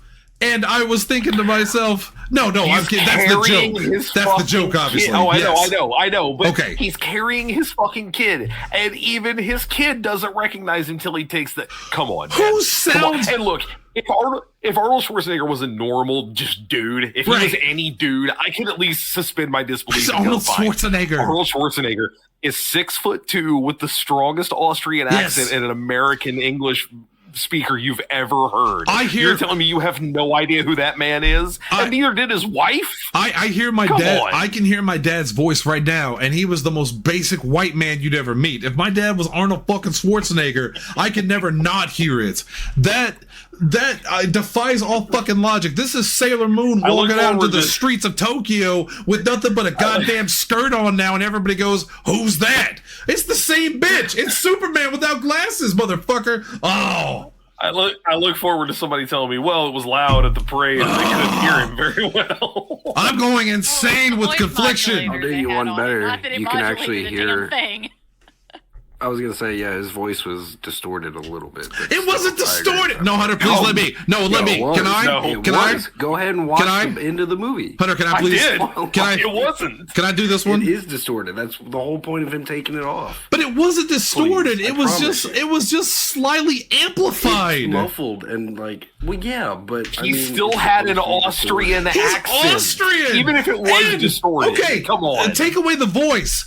It's not like he's wearing a full fucking mask. It's a completely visible fucking face cover. He's Arnold Schwarzenegger.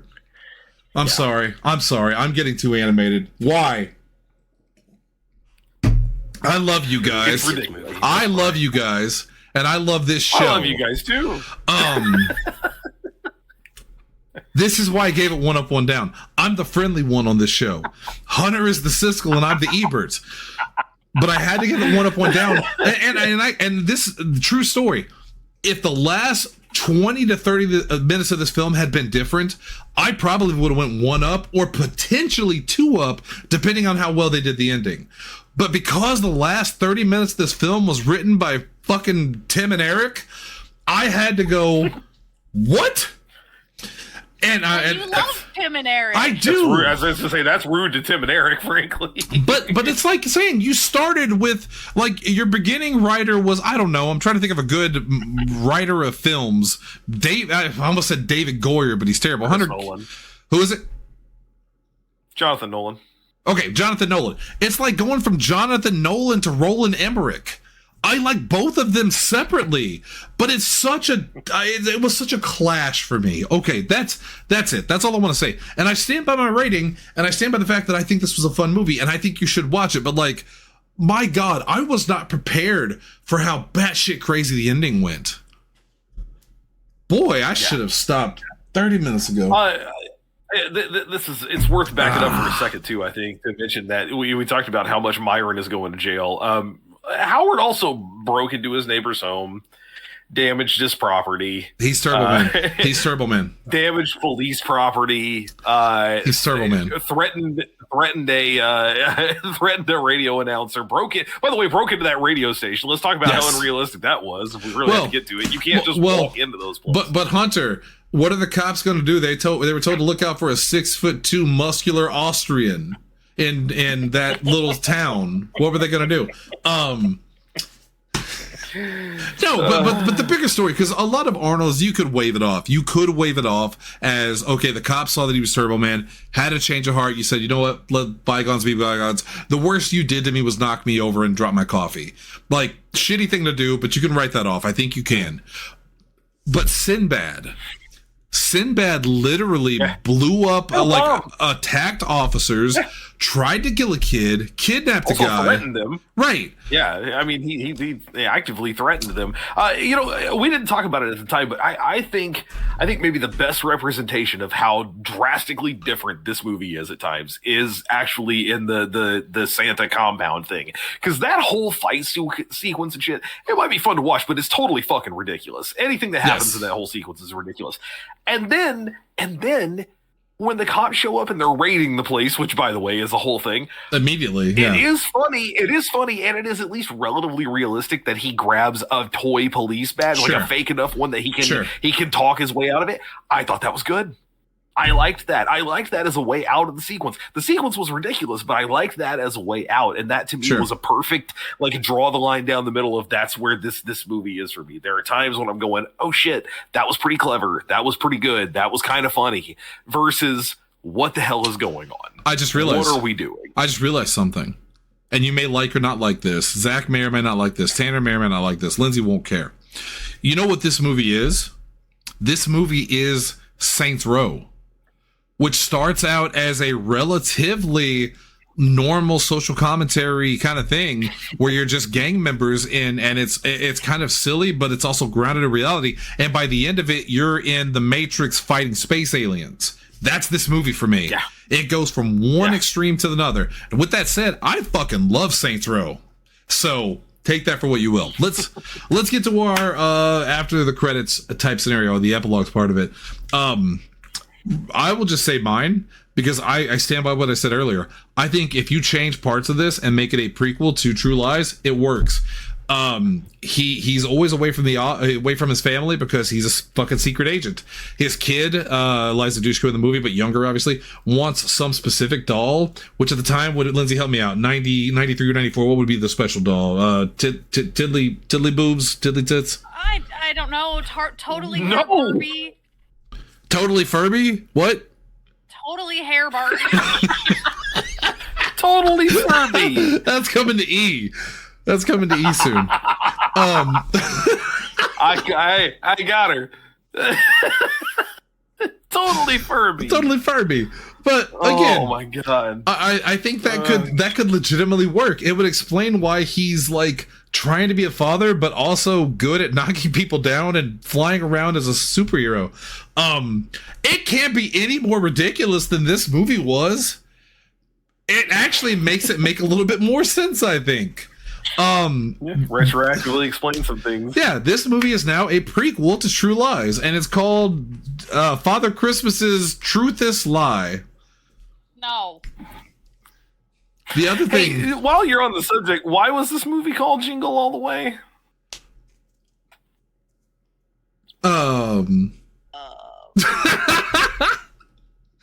The other thing, Can one of the super fans help me out, please? Well, why was it called It's a Wonderful Life? Oh, right.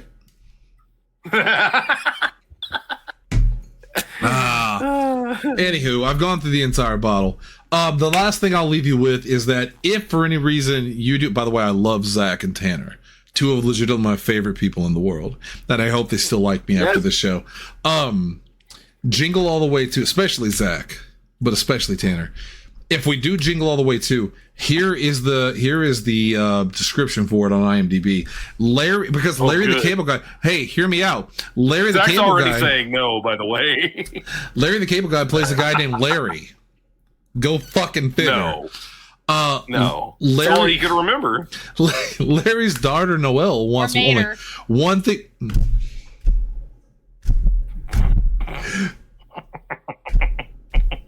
Jingle All the Way 2 with Larry the Cable Guy starring as Mater, the father of Noelle. Go on. She wants a talking bear. Her stepdad Victor intends to make sure that Larry can't get one. She wants a Teddy Ruxpin? Santino's also in it. No. Who is it? Santino Barella. Yeah, I was going to say that. Movie. Yep. And that leads me to my other thing. The pedigree on those is so good. Before I say anybody else, this leads me into our new segment on Excellent Episodes called Cunt of the Week. Excellent Episode. So the Cunt of the Week. Time Week. of the night where Shannon changes the name of the show. Yeah. We'll start a new one. A spinoff of a spinoff. The Cunt of the Week on Extras and Epilogues. And by the way, the Cunt of the Week is, if you pay attention, it's cow. It's the cow. The cow of the week, the cunt of the week. It's Gavin Jasper of Den of Creek, who wrote about Jingle All the Way 2. In the end, Jingle All the Way 2 is about as bad as you'd expect it to be. The humor is beyond weak, and any redeeming parts of the story, such as the last 15 minutes, are offset by the never-ending series of incidents where Larry tries to find that doll. But you know what? If given the choice between watching this again and watching the Schwarzenegger version, yeah, I think I'd rather get her done. You can get it up your ass, cunt. Because I don't care who you are, there's nobody in the fucking world that would pick Jingle All the Way 2 with Larry the fucking Cable moron over Arnold fucking Schwarzenegger and Phil Hartman. You cunt. Fuck yourself on Christmas with a candy cane. Woo! I'm done. That got violent. Who else would like to talk about what happened? I'm going through the whole bottle. All right, Lindsay. Well, last clearly time the wife gets fed up with his shit and they get a divorce. Bullshit. You seen his muscles? And I'm not saying that from a sexual way. I'm saying he would threaten her until she stopped. And he's probably in the Epstein files along with Donald Trump. He killed an infant. Allegedly. Did you not see this? I thought you were talking about Arnold. No, Arnold's a fucking godsend. No, I'm talking about Donald Infant Murderer Trump. Not tonight. All right. Please. I apologize. Zach, what about you? What do you got? I don't think there should be a sequel. But if there's anything, we'll just stick to the route that I feel like we've gone on every time that I'm on one of these. They do it now. He's a grandpa. I don't know. Legacy sequel. Just go from there. Yeah. Old Arnold. Yeah. It's old. That's all I got. It's old Arnold. I like the cadence of Zach's voice. Exactly. They do it now. He's a grandpa. I don't know. You could have Hayden Christensen play his kid since he played the older version. You know, it'll work. Why wouldn't you just have Jake Lloyd? He's age appropriate. I mean, I don't think he acts or does anything. The last thing he did was the Star Wars game. He didn't act in this either, but it didn't stop him. Sorry. He's tried. I guess somewhat. I'm just really sad about Bowen Yang. Tanner, what do you got? I have nothing for it. Tanner's depressed. I've seen this type of attitude at Christmas. And I don't know if it was Hunter or me. That's the sad part. Seasonal effectiveness. Seasonal oppression. That's like oppression as opposed to depression. All right. what this weather's doing to us. It's oppressing us. That's why I'm drinking. All right, that's going to do it for us tonight. The balcony. Hey, Motor Mouth. It's my turn. Oh, shit. I'm sorry. I lost track of hate. Go ahead. Well, first of all, I can't believe nobody pitched the sequel as the direct follow-up. Okay, so that whole day was Christmas Eve, right? Right. Like, basically at night, in the post-credit scene, he's putting the star on the tree. His wife asks, "What'd you get me?" And they crash cut to him. So now instead of 24 hours, he has like 2 to get her a gift. He's going to the Cookie And Mart. that's Jingle All the Way. That's why it's called Jingle All the Way, too. He has 2 hours. Yes. Yes. Right. That's all he's got. He's got 2 hours, and the movie's going to be longer. It's going to be 2 hours, and it's going to be shot in real time. Everything that happens from the start of the movie to the end of the movie is the 2 hours he has between 10 o'clock and midnight to get her a gift. Dude, Honestly, I love that. I love that. I was going to say, written the right way with Yes. the right people, I would watch the shit out of this movie. Because maybe finally Arnold learned something. Like, this is an opportunity for him to really learn, like, the lesson his kid already learned. You know, Right. Consumerism, it's not important. Like, Right. what you do, you know, eventually he settles on, like, making her something or, like, booking them some kind of vacation or something. Like, an Or experience, telling her he not an loves actual her. thing. I don't know. My God, Give him something. Well, he does flowers. do that.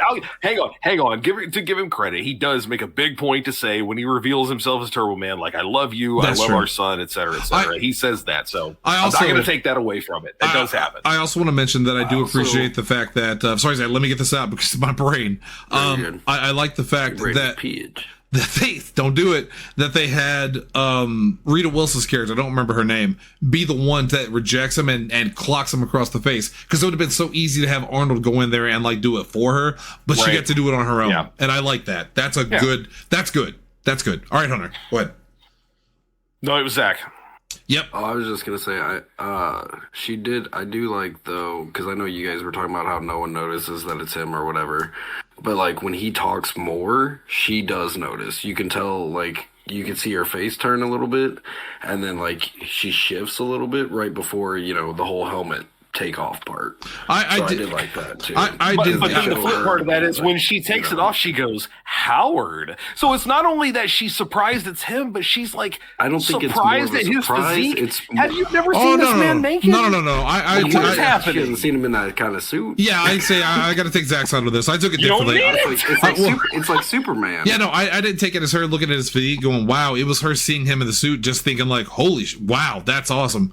That's how I took it. But he looks like that under the suit. Yes, some Yes. people look better in Sure. those situations, but he looks like that under it. They have a child together. Okay, but Lindsay fine as It's been hell. a real long time. Lindsay fine as hell. If she walked into my room dressed up like Cat Quinn or whatever, Brother. I would be like, whoa.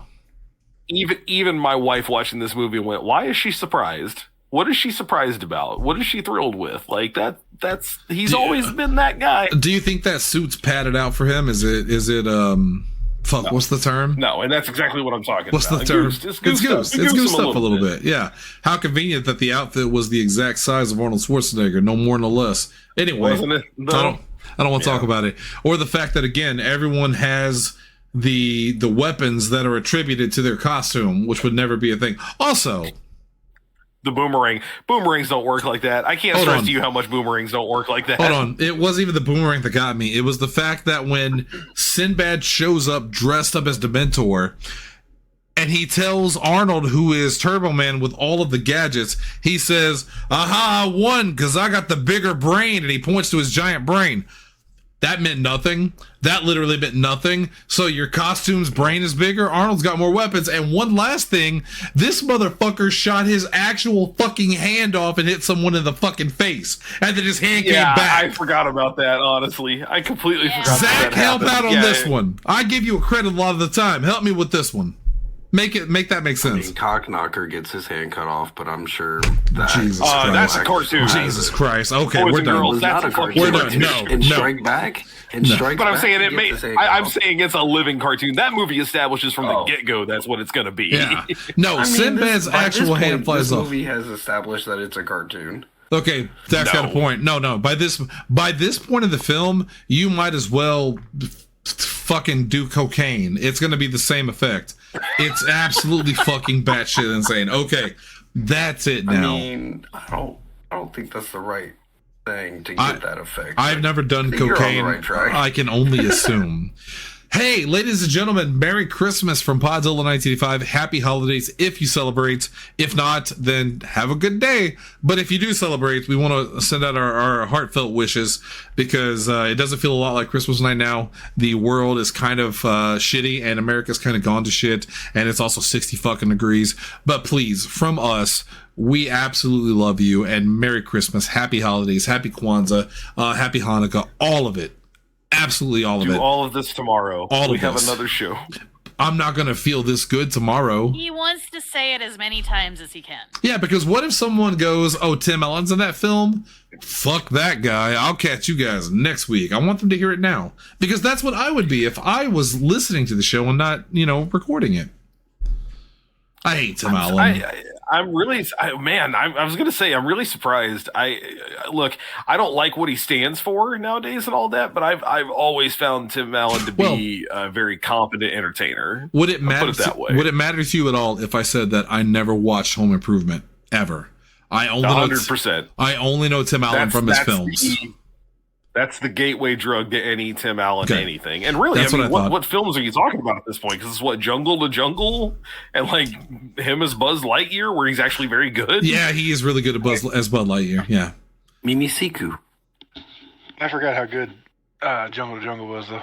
So did you know Jungle to Jungle's very campy. I would describe that movie as campy. Did you know that but I don't dislike it. That's based on a foreign film. I actually watched the Ebert review for this. They hated Jungle to Jungle.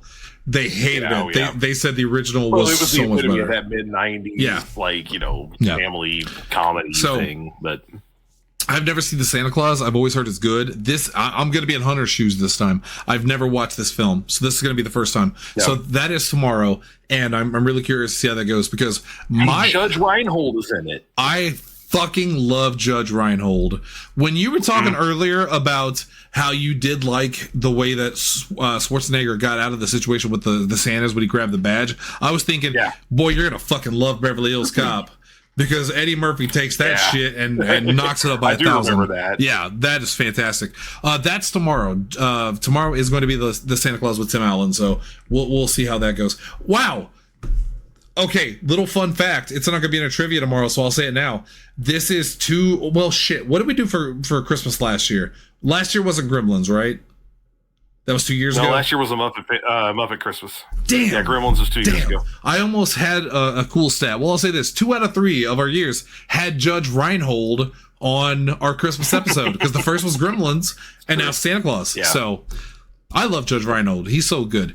Anyway, that's tomorrow. Thursday, it's a 50-50 shot. We may do a show or we may not. We might just be live streaming. I don't know. Either way, you'll hear it here. So if we don't see you before then, again, happy holidays. And from us here at Podzilla 1985, thank you guys for making 2025 one of our favorite years ever. Anyway, Double H, until then, take us out.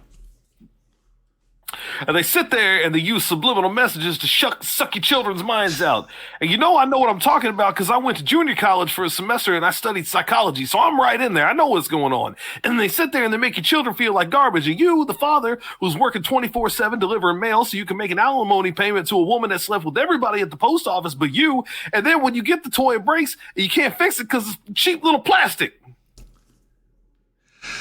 I realize now that we only did 1 out of the 3 trivias you've prepared for that episode. It's fine. None of them were anything groundbreaking. I already deleted them. But basically, the long story short was in the beginning when Arnold, they show him signing the contract. If you watch, he signs his real name. He doesn't sign Harold. He signs Arnold Schwarzenegger. And then the other one was essentially, Chris Columbus, who produced this movie, which is why it is somewhat good. Home Alone, et cetera, et cetera. His 1492 pictures were the ones that put it on. When he first started reading it and had an idea to produce it, wanted Joe Pesci to play the role that Sinbad did. And the studio shut him down because they thought Joe Pesci would look weird because he's 5'3" and Arnold is 6'2". Mind you, this is after Arnold has already done 2 movies with Danny DeVito, who's 5 feet tall. Right. It works. I don't know. I guess because he had to fight him. I don't know. you know. But it was always cheap fighting. They didn't get in a fucking fist fight. Right, and it's Joe Pesci. Who looks at Joe Pesci and goes, "Well, he can't fight anybody." That's a bitch. Fucking, he'll start biting ankles, man. Like, real quick, while we're here, I'll throw one other trivia out. I had heard this a while back, and I verified it. Apparently, both Sinbad and Arnold ad-libbed and improv'd a lot of their dialogue together. Like Sinbad was making, Sinbad was making shit up on the fly, and Arnold was trying to follow him. So that kind of makes their banter even a little bit more fun. Because again, Arnold Schwarzenegger, despite the fact that he's an action icon, very funny and charming. Anyway, that's it. We'll see you guys tomorrow. And in case we don't, you're still recording. We are Tanner. Well, of course, I'm giving facts out. Tanner, I'm gonna throw it to you for Christmas. Tell everybody happy holidays. We're out.